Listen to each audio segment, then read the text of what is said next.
मैं आरसी गुप्ता, माँ कस्तूरबा गांधी महिला कॉलेज ऑफ एजुकेशन भरतपुर से। स्वयं की समझ में ईपीसी 4 आज का विषय है। इसमें स्व के अंग तथा स्व के पहलू। स्व के अंग निम्नलिखित हैं। पहला है स्वयं की पहचान, दूसरा है स्वयं की पहचान सीमा, तीसरा है आत्मरुचि और चौथा है आत्मसम्मान। अब स्वयं की पहचान के बारे में बता रहा हूँ। वैश्विक समाज व्यक्ति की स्वयं की पहचान को दर्शाता है। स्वयं की पहचान अपेक्षाकृत स्थायी आत्म आकलन से बना है। किसी व्यक्ति का कौशल एवं क्षमता, उसका व्यवसाय एवं शौक तथा शारीरिक गुणों के विषयों में जानने की जागरूकता ही उसके स्वयं के व्यक्तित्व की पहचान होती है।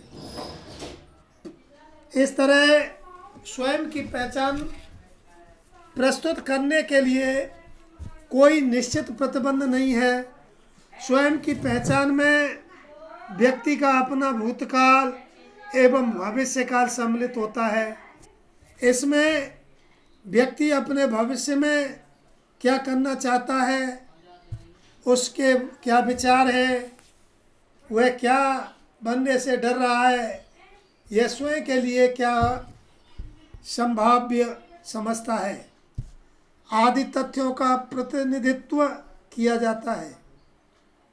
व्यक्ति की स्वयं की संभावनाएं व्यवहारिक भविष्य के लिए प्रोत्साहन के रूप में कार्य करती हैं तथा वर्तमान समय में भी स्वयं के मूल्यांकन के लिए व्याख्यात्मक स्वरूप उपलब्ध कराती है। उदाहरण के लिए मैं इसका उदाहरण दे रहा हूँ। मैं स्वस्थ हूँ, ये उक्ति आत्म मूल्यांकन को आत्म अवधारणा के लिए योगदान देती है। इसके विपरीत मैं थक गया हूँ, ये उक्ति सामान्य रूप से किसी के आत्म अवधारणा का हिस्सा मानी जाएगी, क्योंकि यह एक अस्थायी स्थिति है, जबकि स्वस्थ होना स्थायी स्थिति है। अब आता है नंबर 2 इसका अंग, स्वयं की पहचान सीमा। व्यक्ति के स्वयं की पहचान सीमा एक संपत्ति की सीमा रेखा के सदृश है। यह स्वयं के पहचान की स्पष्ट एवं परिभाषित सीमा है कि व्यक्ति अपनी स्वयं की पहचान के लिए अपने घर या संपत्ति के आधार पर जाना जा सकता है। संक्षेप में स्वयं की पहचान की सीमा अपनी प्राथमिकताएं या नियम है। व्यक्ति की स्वयं की पहचान की सीमा किस सीमा तक है, इस विषय को स्पष्ट जानकारी स्वयं प्राप्त करना कठिन है, क्योंकि आप स्वयं के प्रति अपने व्यवहार को स्वीकार नहीं करेंगे। नंबर 2, आप अपनी क्षमता के अनुसार स्पर्धाओं अथवा कथनों के लिए हाँ या नहीं करते हैं। और इसके उदाहरण के लिए किसी भी व्यक्ति को सामाजिक रूप से जो चीज़ें चारों ओर से आनंद दे रही हैं, वही चीज़ें कभी कभी अवैध तरीके से बात करने के कारण दूसरे व्यक्तियों को वित्तीय या भावनात्मक रूप से ठेस पहुंचाती है। इसलिए व्यक्ति को अपनी स्वयं की पहचान के लिए गैर न्यायिक अवयवों को नहीं अपनाना चाहिए तथा स्वयं की संतुष्टि के लिए दूसरों की सहायता करनी चाहिए। अब आता है तीसरा इसका पॉइंट है आत्मरुचि। स्व पहचान का ये अवयव एक ऐसी संरचना है अथवा ढांचा है जिससे एक व्यक्ति स्वयं की जानकारी प्राप्त करने के लिए स्वयं को संगठित करता है, स्वयं को समझने के लिए विश्व जगत में किस प्रकार कार्य हो रहा है तथा कैसे यह संचरित है आदि का अनुभव व्यक्ति स्वयं प्राप्त करना चाहता है। वह एक समग्र व्यक्ति के रूप में अपनी पहचान प्रदर्शित करना चाहता है। समग्रता का तात्पर्य वह सब वस्तु हैं जो व्यक्ति के चारों तरफ विद्यमान है। समग्रता के अंतर्गत भौतिक जगत, पृथ्वी, जीवन, मन, समाज एवं संस्कृति भी सम्मिलित है। प्रत्येक व्यक्ति स्वयं को विश्व का एक महत्वपूर्ण हिस्सा मानता है। इसलिए हम कौन हैं, इस प्रश्न का उत्तर बुनियादी तरीके से विश्व को देखने के लिए प्रस्तुत करना चाहिए। जिस विश्व जगत में आप हैं वहाँ के लोग आपके विषय में कैसी बातें कर रहे हैं तथा आपके को किस प्रकार रहना चाहिए आदि व्यक्ति के मानक हैं। यह एक वैश्विक अवधारणा है कि हमें दूसरों के साथ कैसा व्यवहार करना चाहिए।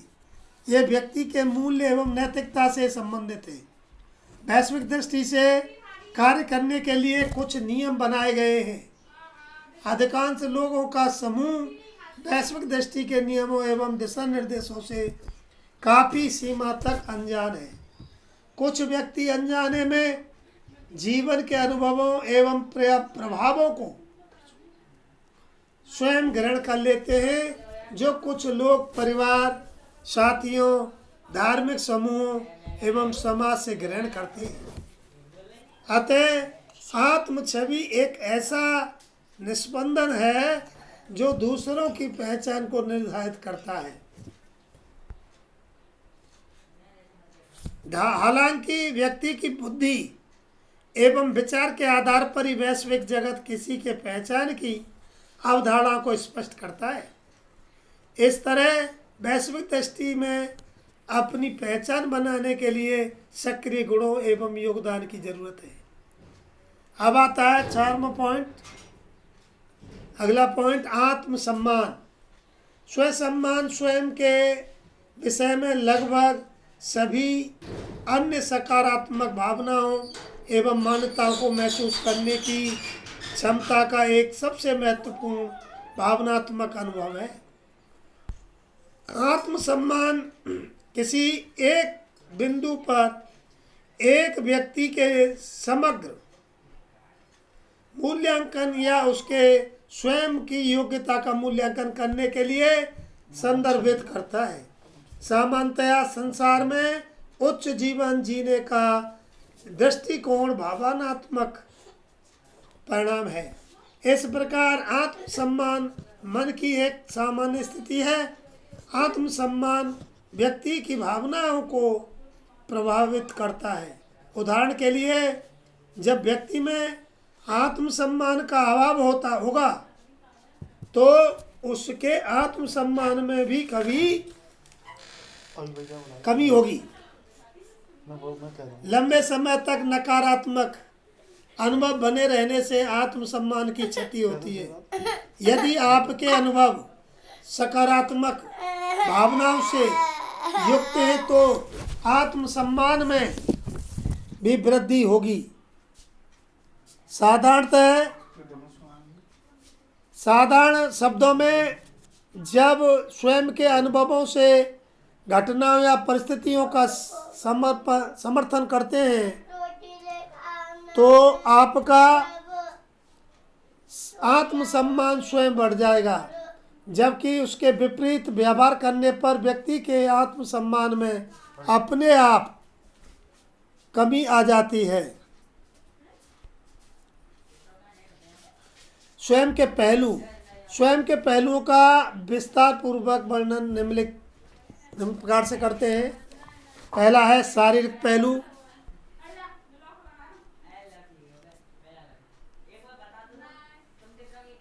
शारीरिक पहलू में व्यक्ति के स्वयं का भौतिक शरीर आता है।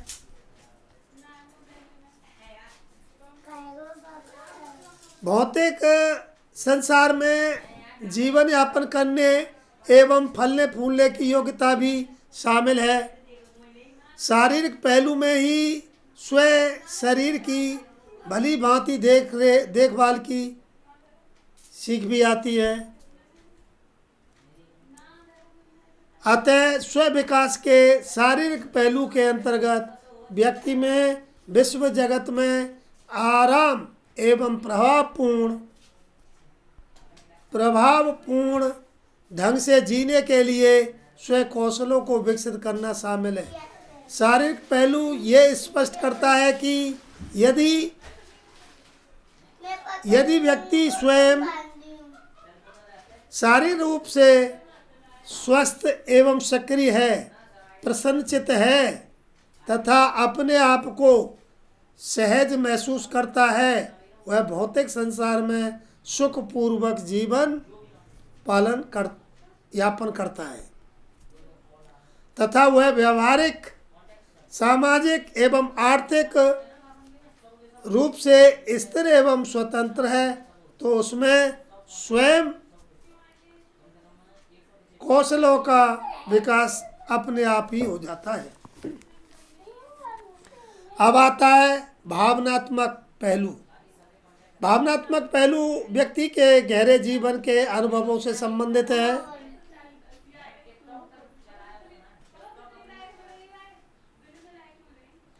भावनात्मक पहलू में एक दूसरे की भावनात्मक स्तर को जोड़ने की क्षमता निहित होती है।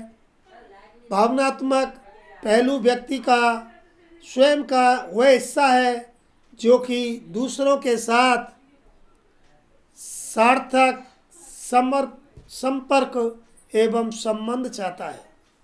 व्यक्ति के स्वास्तित्व के अनुभव भावनात्मक पहलू विकसित करने के लिए स्वयं के ज्ञान को पांचों इंद्रियों के साथ मिलाकर लक्ष्य तक पहुंचाने के लिए प्रेरित करती है।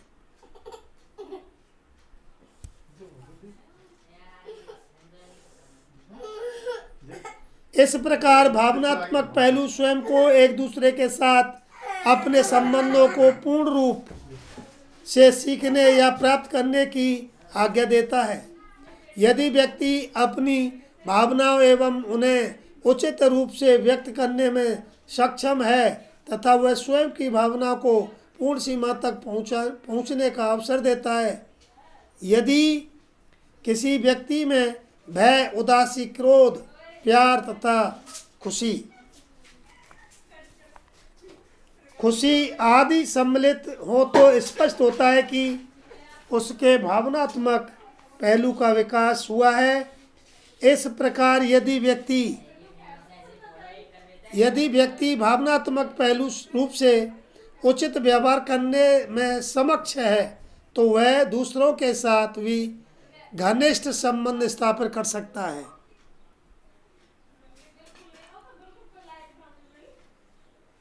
देखिए मानसिक पहलू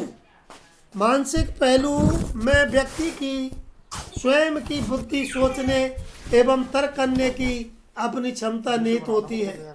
व्यक्ति का अस्तित्व तथा उसका स्वयं का मानसिक स्तर उसके अपने विचार, व्यवहार, विश्वास एवं मूल्यों से प्रदर्शित होता है। व्यक्ति का मन ही उसके लिए बहुत उदास,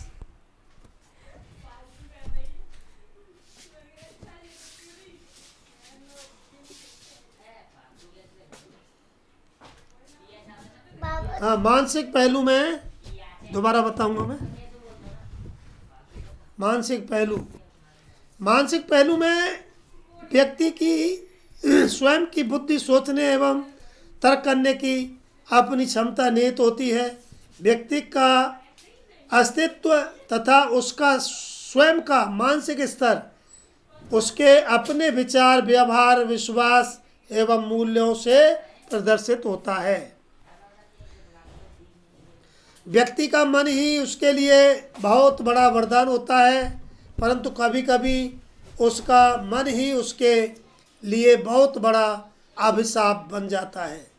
मानसिक पहलू ही व्यक्ति को स्वयं उसके होने का तथा स्वयं अपने विषय में सोचने की अनुमति देता है। व्यक्ति का मन स्वयं ही जीवन के अनुभव से तथा अपने आसपास की दुनिया को एक करने में सक्षम बनता है। अतः मानसिक पहलू का अभिप्राय व्यक्ति को समझदारी से विचार करने एवं खुले मस्तिष्क से निर्णय लेने की क्षमता एवं योग्यता को विकसित करता है। मानसिक पहलू के आधार पर यदि व्यक्ति अपनी बुद्धि से संतुष्ट है, उसे लगता है कि वह स्वयं को या अपने विचारों को स्पष्ट रूप से व्यक्त कर सकता है तथा अपने विश्वास प्रणाली, समर्थन एवं दूसरों के सहयोग की भावना तथा दूसरों से प्रेरित हुए बिना नवीन विचारों का सृजन करता है, तो उसी के आधार पर अपने स्वयं का विकास करता है। अब आता है आध्यात्मिक पहलू। आध्यात्मिक पहलू व्यक्ति के आंतरिक भार सार, उसकी आत्मा एवं स्वयं का एक हिस्सा है जो समय तथा स्थान से परे विद्यमान है। आध्यात्मिक पहलू का यह सार्वभौमिक स्रोत स्वयं को जीवन की एक रूपता में जोड़ता है।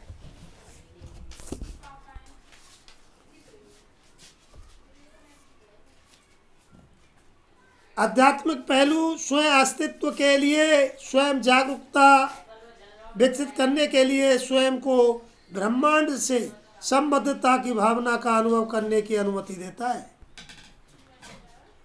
आध्यात्मिक पहलू का एक गहन अर्थ एवं उद्देश्य स्वयं के जीवन में तथा एक व्यापक परिप्रेक्ष्य की तुलना में स्वयं के व्यक्तित्व से है। इस प्रकार आध्यात्मिक पहलू अन्य पहलुओं के विकास के लिए एक आधार प्रदान करता है।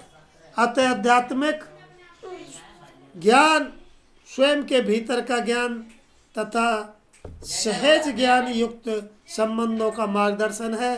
इसमें व्यक्ति संपूर्ण या अधिक से अधिक समय अध्यात्म ज्ञान में व्यतीत करता है। अब इसका निष्कर्ष बता रहा हूँ मैं। इसका इकाई सारांश है। निष्कर्ष रूप में कहा जा सकता है कि स्वयं के चारों पहलू समान रूप से महत्वपूर्ण हैं। यदि व्यक्ति स्वस्थ, संतोषजनक एवं पूर्ण जीवन का नेतृत्व करना चाहता है तो समझ, विकास, संबद्धता तथा प्रत्येक पहलू को एकीकृत करके ध्यान को केंद्रित करने की आवश्यकता है। कुछ स्तरों पर विशेष संबद्धता की आवश्यकता होती है, क्योंकि कहीं कहीं व्यक्ति को स्वयं क्षति का सामना करना पड़ता है।